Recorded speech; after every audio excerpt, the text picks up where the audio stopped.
పండగకొచ్చిన వాళ్ళందరూ వెళ్ళిపోయారా? మా తమ్ముడు ఈరోజు వెళ్ళిపోతున్నాడు బెంగుళూరుకి. పండగ అయిపోయాక వెళ్తున్నారంటే ఇంక ఇంట్లో ఉన్నయన్నీ సర్ది పంపించా. మా అమ్మ అంత కష్టపడి చేసింది కదా, చక్రాలు, చెక్కలు, అరిసెలు అన్నీ కావాల్సినవన్నీ సర్దేశా. నేను పెట్టానని తెలియక మా నాన్న వచ్చి, అమ్మయ్య అవన్నీ పెట్టియకూడదు, వాడిదైనా పోయినాడా అని అంటుండు. బిడ్డ పాపం ఎంత కష్టపడుతున్నాడో ఒక్కడుండి బెంగళూరులో. ఏం జాబ్ చేసేది, ల్యాప్టాప్లో వర్క్. వీడు వెళ్ళిపోయిన తర్వాత 2 రోజుల దాకా మళ్ళీ గుర్తొస్తాడు. ఆ తర్వాత మళ్ళీ ఫోన్లో మాట్లాడుకుంటాం. ఇన్ని రోజులు కలిసింది మళ్ళీ ఒక్కసారి వెళ్ళారనుకో కొంచెం ఆ వెళ్తుంటది కదా.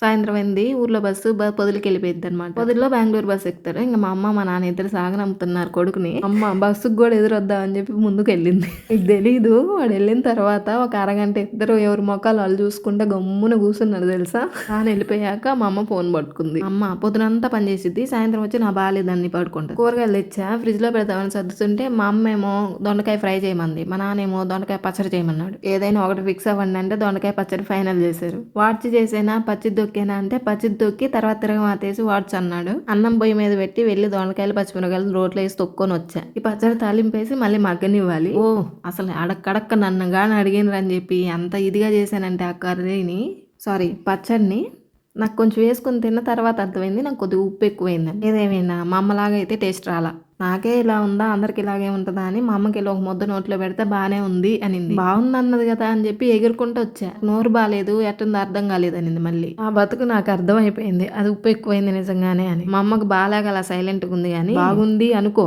అమ్మ డైలాగ్ ఏంటో తెలుసా, చదువుకున్నావు కావాలని ఎంత ఉప్పేసేది తెలీదో అంటది.